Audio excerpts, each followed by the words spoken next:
출애굽기 14장 우리 1절에서 14절 말씀인데요. 믿음의 배수진을 치십시오라는 제목으로 같이 말씀을 나누려고 합니다. 14장 우리 1절에서 9절 말씀 저와 여러분 한 절씩 좀 교독하려고 합니다. 제가 먼저 1절 있습니다. 여호와께서 모세에게 말씀하여 이르시되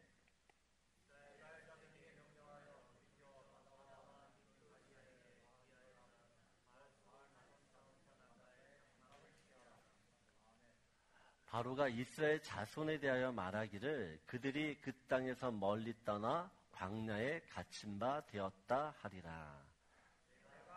마음을 완악하게 한즉 바로가 그들의 뒤를 따르리니 내가 그의 영광을 얻어 애굽 사람들이 나를 여호와인 줄 알게 하리라 하시매 무리가 그대로 행하니라.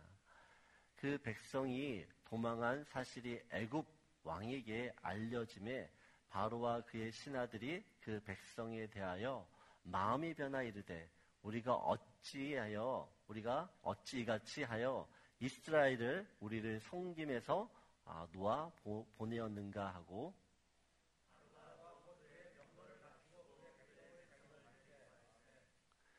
선발된 병거 600대와 애굽의 모든 병거를 동원하니 지휘관들이 다 거느렸더라.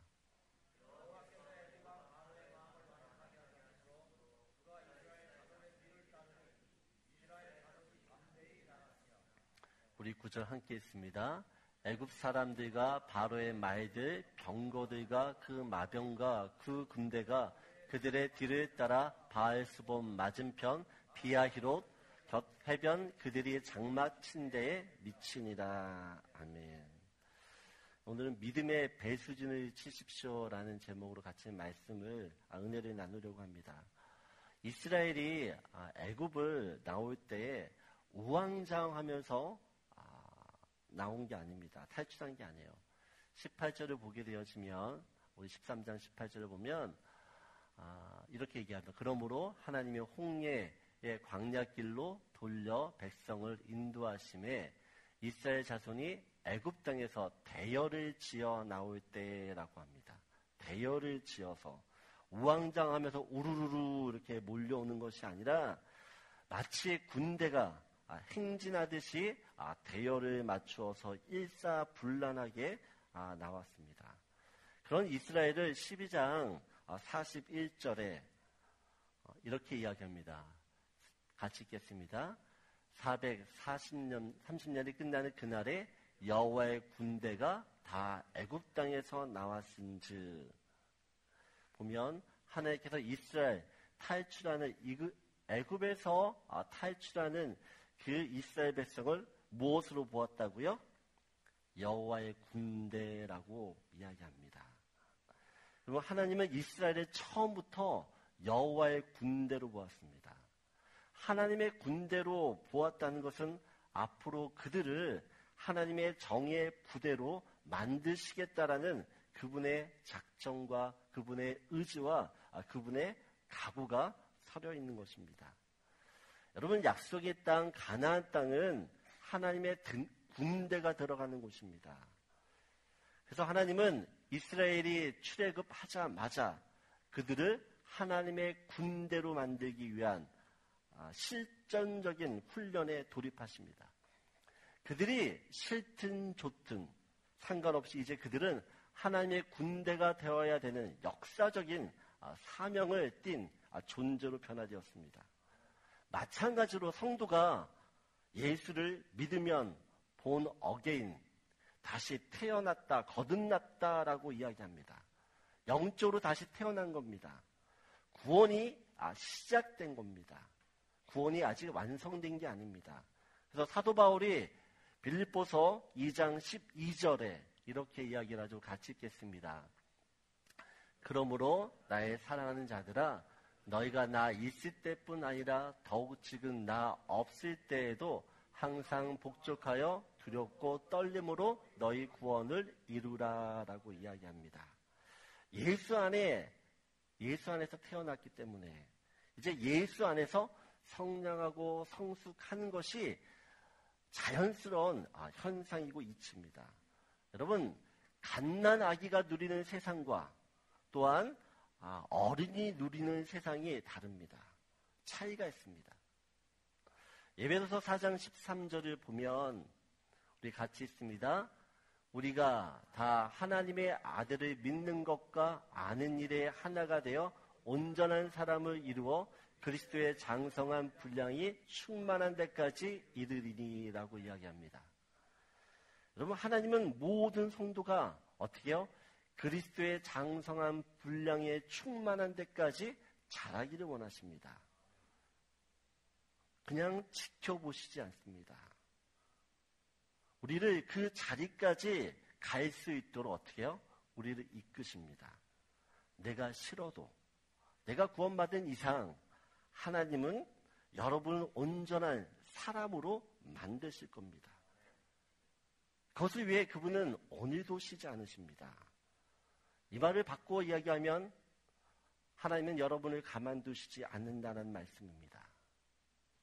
구원을 받았다라는 것, 그것은 이제 여러분 하나님의 사람으로서, 하나님의 백성으로서, 하나님의 자녀로서 훈련에 들어갔다라는 의미입니다. 여러분, 기억할 것은 하나님에겐 절대 나고자가 없습니다. 하나님에겐 절대 나고자가 없어요. 그래서 기대하셔야 됩니다. 여러분이 반드시 아브라함처럼, 야곱처럼, 믿음의 선진처럼 하나님이 그렇게 반드시 이끄시고 만드실 겁니다. 아멘이십니까?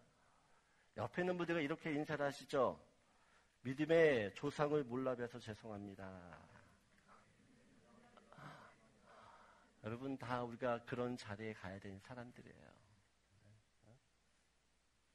이스라엘이 하나님의 군대로 빚어지기 위해서 하나님이 선택하신 첫 번째 장소가 비아 히롯이라는 곳입니다. 하나님께서 이스라엘을 이집트에서 탈출시켜 에담, 광야 끝 에담에 진을 치게 하십니다. 근데 오늘 2절을 보면 하나님께서 보면 이스라엘 자손에게 명령하여 돌이켜라고 얘기합니다. 돌이켜 어디요? 비아 히롯이라는 곳에 장막을 치게 합니다. 여기서 돌이켜라는 말은 왔던 길을 다시 돌아가겠다라는 겁니다. 광야 끝 에담까지 갔다가 다시 방향을 틀어서 왔던 길을 다시 갑니다. 그리고 그들을 비아 히롯이라는 곳으로 인도하세요. 여러분, 이스라엘은 애굽에 나올 때만 해도 기대가 있었습니다. 꿈이 있었습니다. 이제 고생 끝, 행복 시작이다. 애굽만 나오면 곧장 하나님이 약속하셨던 그 젖과 꿀이 흐르는 땅에 곧 도착할 거다. 근데 막상 현실은 애굽을 나왔더니 이리로 갔다 저리로 갔다. 왔던 길 다시 돌아가고 헤매기 시작합니다. 돌고 돌고 헤매서 도착한 것이 바로 비아 히롯입니다. 오늘 사진을 보게 되어지면 이 비아 히롯이라는 곳은 저기 앞에 홍해입니다. 이 비아 히롯이라는 곳을 보면 양 옆에는 깎아진 절벽입니다. 앞에는 홍해 바다가 있습니다. 군사적인 관점에서 보면 이 비아 히롯은 최악의 장소입니다. 왜냐하면 저곳으로 한번 들어가면 도망칠 길이 없습니다. 외길입니다. 퇴로가 차단된 곳입니다. 그런데 지금 하나님께서 이스라엘을 어떻게 해요? 저 외길로 인도하십니다. 인도하신 목적을 오늘 4절을 보면 이렇게 설명합니다. 우리 4절 같이 읽겠습니다. 내가 바로의 마음을 완악하게 한즉 바로가 그들의 뒤를 따르느니 내가 그와 그의 온 군대로 말미암아 영광을 얻어 애굽 사람들이 나를 여호와인 줄 알게 하리라 하심에 무리가 그대로 행하니라. 하나님께서 이스라엘 백성을 이 비아 히롯으로 인도하신 목적과 이유가 무엇이라고요? 애굽 사람들이 나를 여호와인 줄 알게 하리라. 애굽 사람들이 하나님이 어떤 분이신지 모를까요? 그들은 이미 10가지 재앙을 통해서 하나님이 어떤 분이신지를 충분히 경험한 사람입니다. 그럼에도 지금 하나님께서 어떻게 해요? 애굽 사람들에게 당신을 알게 하기 위해서 이곳으로 인도했다라고 말씀하십니다. 제가 질문 하나 할까요? 캐나다에서 태어난 이세는 한국 사람입니까? 캐나다 사람입니까? 네? 우리 이세들이 여기서 태어났잖아요. 그들은 한국 사람이에요? 캐나다 사람이에요? 네? 준서야, 너는 한국 사람이니 캐나다 사람이니? 대답이 얼른 안 나오잖아요. 그렇죠? 그래서 우리는 이세들을 바나나라고 이야기하잖아요. 그렇죠? 겉모습은 한국 사람인데 그 속은 어떻게 해요? 캐나다 사람이에요. 여러분, 그러면 이스라엘 백성은 이집트 사람일까요? 이스라엘 사람일까요? 네? 그러면 이스라엘 백성들도 이집트에서 태어났어요. 이집트에서 그들이 살아야 되는 그 문화와 양식과 가치관, 그것을 다 누리고 살았어요. 여러분, 겉모습은 이스라엘 사람 같지만 그 속은 어떻게 해요? 이집트적인 성향이 많다라는 것입니다. 지금 하나님이 애굽 사람에게 나를 알게 하리라는 이 말씀은 애굽 사람에게만 국한된 이야기가 아닙니다. 사실 이스라엘 백성에게도 해당되는 말씀이에요. 애굽 사람보다 사실은 이스라엘 사람들이 더 하나님을 알아야 됩니다. 여러분, 이스라엘이 하나님을 잘 알까요? 그들은 하나님을 잘 안다고 생각합니다. 왜냐하면 오늘 4절 보게 되어지면 이제 어떤 목적으로 비아이스로 간다라고 했을 때 마지막에 이렇게 무리가 그대로 행하리라. 무리가 그대로 행했다라고 이야기합니다. 마치 하나님을 잘 알기에 하나님의 의도와 목적을 온전히 이해해서 움직인 것처럼 보입니다. 근데 우리는 나중에 알게 돼요. 그들의 믿음이 얼마나 형편없었는지, 얼마나 그들의 수준 이하였는지를 압니다. 이게 무슨 말인가? 9절을 보면 애국 군대가 이스라엘을 추격해서 쫓아옵니다. 바로 턱 밑까지 쫓아와요. 이스라엘 백성들이 뒤를 돌아보면 애국 군대가 보일 정도입니다. 그때 이스라엘 백성들의 반응이 어떻죠? 오늘 10절을 보면 같이 읽겠습니다. 바로가 가까이 올 때에 이스라엘 자손이 눈을 들어 본즉 애굽 사람들이 자기들 뒤에 이른지라 이스라엘 자손이 심히 두려워하여 여호와께 부르짖고라고 이야기합니다. 여러분, 지금 이스라엘 백성들이 두려움을, 애국 군대를 보자마자 두려워합니다. 그냥 두려워한 것도 아니고 심히 두려워했다라고 이야기합니다. 11절을 보게 되어지면 모세에게 불평을 늘어놓기 시작합니다. 원망을 하기 시작합니다. 그리고 12절 보면 이들이 우리 애굽으로 다시 돌아가겠다라고 이야기합니다. 여러분, 하나님이 분명히 이스라엘 백성들에게 말씀하셨습니다. 바로와 바로의 온 군대로 말미암아 너희가 영광을 보게 될 것이다. 근데 막상 바로의 군대를 보니까 이스라엘 백성들 안에 하나님의 말씀이 백지 상태가 되어버립니다. 하나님께 로그인 되었다가 갑자기 로그 아웃이 되어버려요. 하나님을 안다고 하는 그들의 믿음의 모습, 행태를 보면 믿지 않는 애국 사람과 별반 다르지 않습니다. 말씀을 들어도 말씀이 믿어지지 않습니다. 하나님을 알아도 하나님이 믿어지지 않습니다.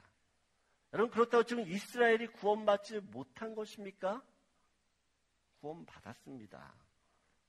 다만 아직 그들의 믿음의 수준과 실력이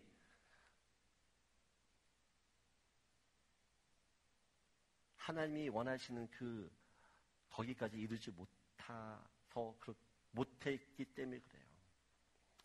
그래서 하나님은 이스라엘 백성들에게 믿음을 심어주기 위해서 어디요?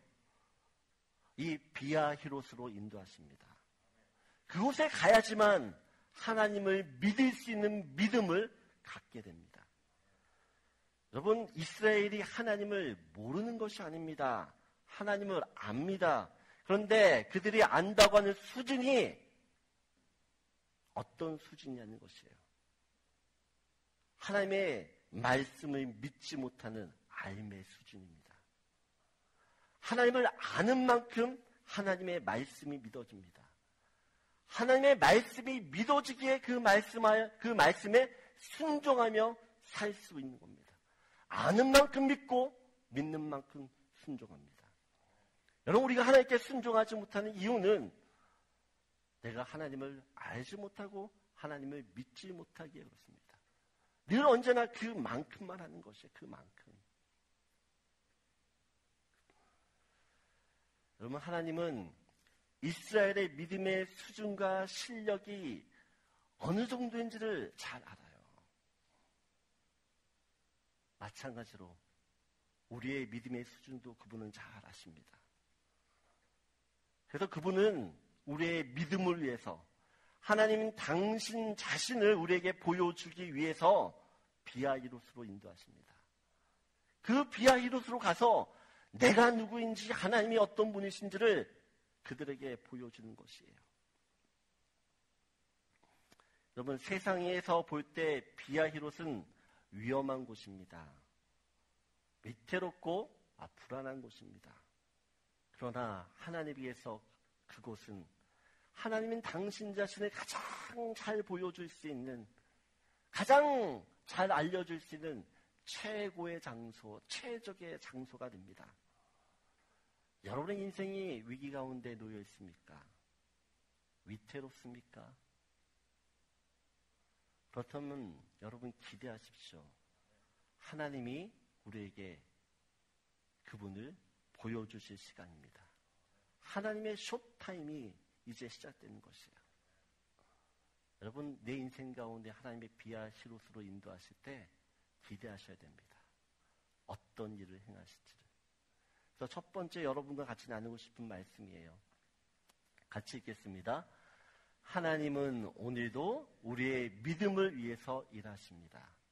여러분, 하나님께서 우리의 믿음을 잘할 수 있도록, 성숙시킬 수 있도록 최적의 환경 가운데 우리를 집어넣으세요. 훈련입니다. 그 훈련을 지나셔야지만 하나님의 군대가 되는 겁니다. 두 번째, 3절을 보게 되어지면 우리 출기 3절 우리 같이 읽겠습니다. 바로가 이스라엘 자손에 대하여 말하기를 그들이 그 땅에서 멀리 떠나 광야에 갇힌 바 되었다 하리라. 그럼 비아히롯 이곳은 세상 사람들이 보면 갇힌 곳입니다. 막다른 길이기에 그곳에 들어가면 죽을 수도 있는 곳입니다. 길이 없습니다. 그럼에도 하나님께서 지금 이곳으로 이스라엘 백성을 인도하십니다. 왜 그렇죠? 하나님께서는 그 비아히롯이 이스라엘에게 있어서는 믿음의 배수진을 치는 곳이기를 원하시기 때문에 그렇습니다. 그럼 배수진이라는 이것은 군사적인 용어입니다. 군사적인 용어. 호수나 강을 등을 지고 진을 친다라는 뜻이에요. 배수진을 친다, 배수진을 치다라는 이것은 더 이상 물러설 곳이 없어요. 도망갈 곳이 없어요. 그래서 죽기 살기로 싸워야 되는 그런 어떤 결연한 태도와 자세를 이야기합니다. 여러분, 이스라엘이 출애굽하면서 그들 마을 한편에 버리지 못하는 한 가지 마음이 있습니다. 그것이 무엇이냐? 나는 여차하면 다시 애굽으로 돌아가겠다는 생각입니다. 일 틀어지면 애굽으로 돌아가면 되지. 그들이 조그마한 어려움을 겪을 때마다 내뱉는 말이 무엇이에요? 애굽이 좋았다라는 것이. 애굽이 좋았다. 나 애굽에서 다시 살겠다. 이 말을 너무 쉽게 합니다. 여러분, 사람은 자기가 품고 있는 말을 내뱉게 되어 있어요. 애굽에 대한 여지,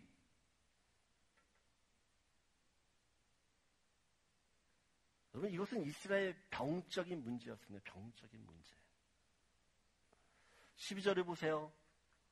12절을 보면 우리가 애굽에서 당신에게 이른 말이 이것이 아니냐 이르기를 우리를 내버려 두라.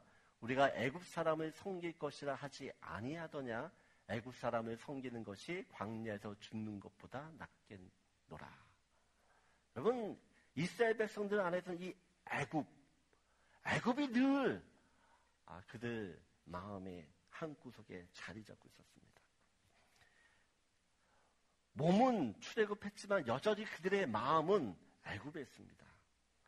430년 동안 노예 생활을 했기에 지긋지긋할 뻔도 한데 그렇게 고통스럽게 노예 생활을 했음에도 그들 안에 있는 애굽의 이 정욕, 육신의 안목, 이생의 자랑을 버릴 수가 없습니다. 여러분, 믿음의 배수진을 치지 않고서는 이 마음을 끊을 수가 없습니다. 출애굽기 13장 19절을 보게 되어지면 이스라엘이 출애굽할 때 요셉의 유고를 앞세웁니다. 요셉의 유언에 따라 어떻게 해요? 이스라엘 백성들이 출애굽할 때 요셉의 유고를 먼저 앞장 세워서 그 뒤를 따라가게 합니다. 요셉은 애굽의 총리로 살았습니다. 애굽의 부귀 영화를 누렸던 사람입니다. 하지만 요셉은 늘 그 마음속에 하나님이 주시고자 했던 그 약속의 땅을 마음에 품고 삽니다. 애굽에 살지만 그는 늘 어떻게 해요? 하나님이 이야기하셨던 그 나라를, 그 땅을 늘 동경하며 살았습니다. 요셉은 알아요. 이스라엘이 이곳에 살게 되면 어떤 마음을 갖게 될지를. 그래서 400년 전에 어떻게 해요? 죽음으로 그들에게 메시지를 전하는 것이에요. 너희가 살 곳은 애굽이 아니다. 가나안이다. 내 유고를 가지고 이곳을 떠나 가나안으로 갈 준비를 해라. 여러분, 우리가 이 땅에 살지만 우리가 동경하며 살아있을 곳이 어디예요? 영원한 하나님 나라입니다. 여러분, 믿음이라는 것은 하나님이 아닌 세상의 여지를 끊어내는 그런 훈련이에요. 결단코 두 마음을 품어서는 안 됩니다. 하나님이냐 세상이냐, 하나님이냐 돈이냐, 하나님이냐 사람이냐, 가나안이냐 애굽이냐, 둘 중에 하나를 선택하며 살아야 됩니다. 하나님이 이스라엘의 홍해 앞바다 이 비아히롯으로 인도하신 이유는 그들 안에 있는 애굽, 그 애굽을 끊어내기 위함입니다. 두 마음 중에 한 마음을 버리게 하기 위함이에요. 여러분, 믿음의 배수진을 치지 않으면 늘 세상과 타협하며 삽니다. 하나님을 믿는다고 하면서 여차하면 세상 것을 붙들어야지 하는 이 마음, 그것 때문에 믿음이 성장하지 않고 성숙하지 않는 겁니다. 그래서 하나님이 어떻게 해요? 내가 의지하는 것들을 끊어버릴 수 있도록 환경을 만드세요. 하나님 이외에 의지할 대상을 떠나보내세요.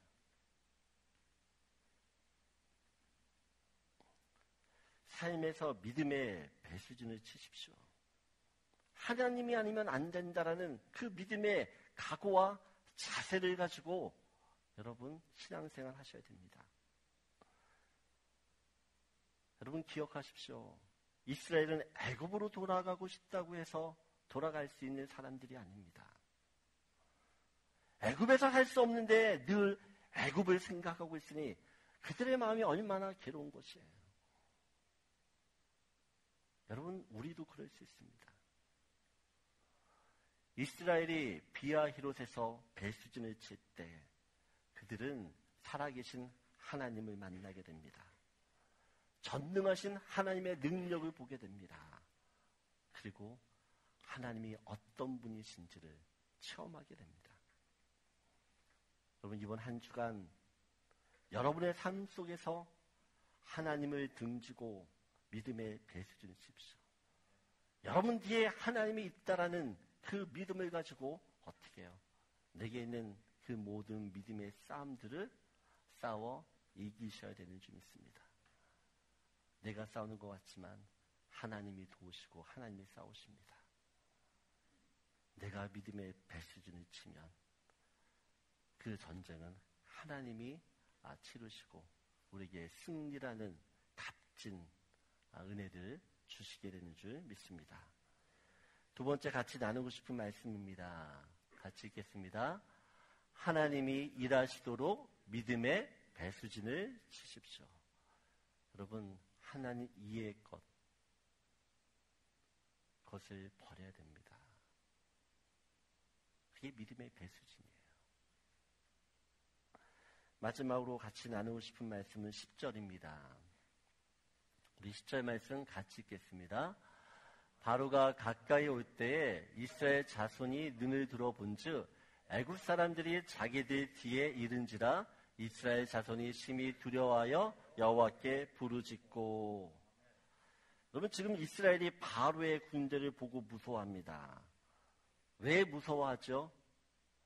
애굽에 살면서 애굽 군대의 위력을 그들이 보았기 때문에 압니다. 그래서 무서운 겁니다. 근데 지금 이스라엘 앞에는 하나님의 임재인 구름기둥과 불기둥이 함께하고 있습니다. 출애굽기 13장 22절 우리 지난주에 살펴보았지만 우리 같이 읽겠습니다. 낮에는 구름기둥, 밤에는 불기둥이 백성 앞에서 떠나지 아니하리라. 오늘 말씀 보면 어떻게 해요? 하나님의 구름기둥과 불기둥이 어떻게 이스라엘 백성을 떠나지 않는다라고, 떠나지 아니한다라고 이야기했습니다. 이스라엘 지금 애국 군대만 보는 게 아닙니다. 하나님의 임재, 하나님의 현현을 지금 보고 있습니다. 그런데 지금 이스라엘 눈에는 무엇만 보입니까? 무엇만 보여요? 애국 군대만 보입니다. 하나님은 온데간데 없습니다. 왜 애국 군대만 보입니까? 하나님이 누구신지를 모르기 때문에 그렇습니다. 하나님이 누구신지 알면 아무리 강력한 애국 군대가 올지라도 하나님이 더 크게 보여야 정상입니다. 전능하신 하나님이 애국 군대보다 더 두려운 존재로 느껴져야 합니다. 하나님을 모르기 때문에 애국 군대가 더 커 보이고 더 세 보이고 그들만 눈에 보이는 것입니다. 여러분, 이스라엘이 하나님의 구름기둥과 함께 있음에도 하나님을 느끼지 못해요. 하나님이 옆에 있는데 하나님을 보지 못합니다. 여러분, 이건 기적 중에 기적이에요.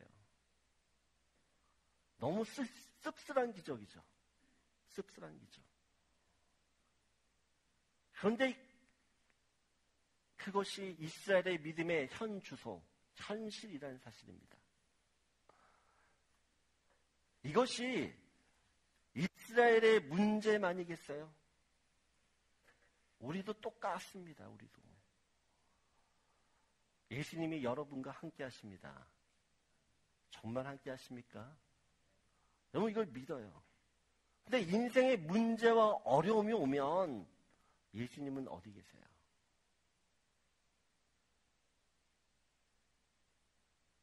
인생의 문제 앞에 그 인생의 문제가 전부인 것처럼 우리는 행동하잖아요.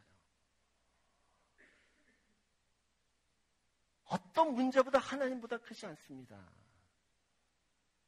그런데 우리는 인생에 이런 어려움을 겪으면 큰 일이 났다고. 여러분, 주님이 오시지 않으면 큰 일은 없어요. 주님이 오시는 일이 가장 큰 일이에요.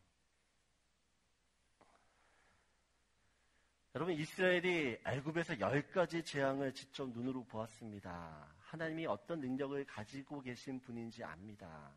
그럼에도 애굽 군대만 보고 하나님을 보지 못하는 이유는 애굽에서 10가지 재앙을 내렸던 그 하나님이 아직 그들의 하나님, 나의 하나님이 되지 못해서 그렇습니다. 실제로 애굽에서 재앙을 내렸을 때, 하나님께서 재앙을 내렸을 때에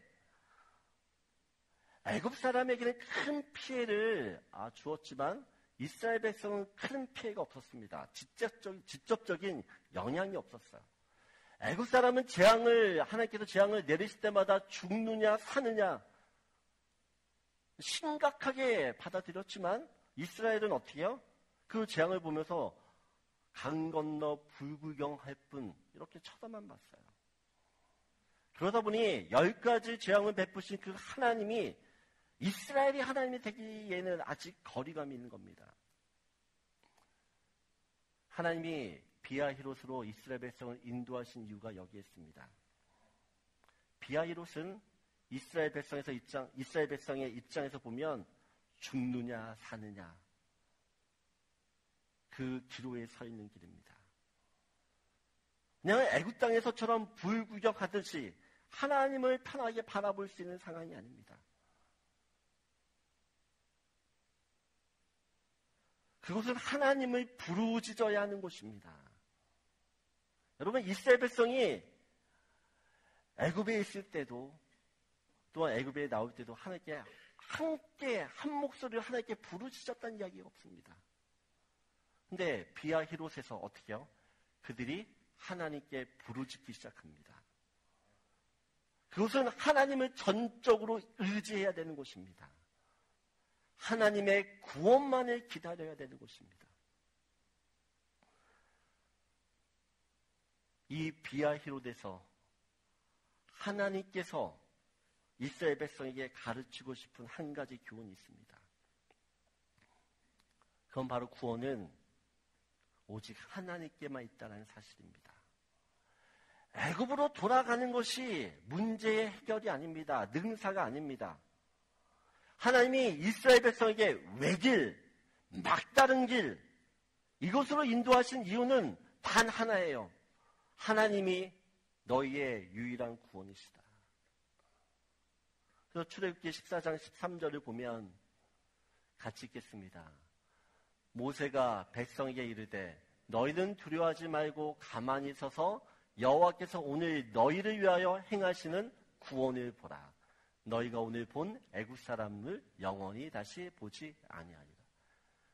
여러분, 너희를 위하여 행하시는 구원을 보라. 여러분, 구원이 어디에서 와요? 하나님에게서 오는 것입니다. 하나님만이 구원을 행하실 수 있습니다. 여러분, 인생 가운데 다른 구원은 없어요. 하나님만이 유일한 구원이시고 그 구원자 대신 하나님께서 여러분의 삶을 또한 구원하시게 되는 줄 믿습니다. 그럼 비아히롯은 하나님이 나의 하나님이 되는 은혜의 장소입니다. 하나님이 나의 구원이 되는 기적의 장소입니다. 여러분, 하나님은 우리에게 그냥 지식의 하나님으로 존재하고 싶은 생각이 추호도 없어요. 멀리 저 하늘에만 있는 하나님으로 남아있기를 원치 않으세요. 지금 내가 살고 있는 이곳에서 나의 하나님으로 살아계시고 역사하시는 그 실체가 되신 하나님으로 여러분과 함께 하기를 원하신다라는 사실입니다. 그 하나님을 여러분이 붙드셔야 돼요. 여러분, 하나님은 살아계시기 때문에 우리의 삶 속에서 그 하나님을 날마다 체험하며 만나며 살아야 되는 게 정상인 줄 믿습니다. 그 하나님을 누리십시오. 그 하나님을 체험하십시오. 그래야지만 내 믿음이 자라는 것이에요. 마지막으로 같이 나누고 싶은 말씀입니다. 우리 같이 읽겠습니다. 나의 하나님이 되도록 믿음의 체험을 하십시오. 여러분, 하나님이 우리 아버지 하나님, 우리 어머니의 하나님, 우리 셀리더의 하나님 아니에요. 여러분의 하나님이 되셔야 돼요. 여러분의 하나님. 나의 하나님이 되는 은혜가 있는 한 주간 되길 소원합니다.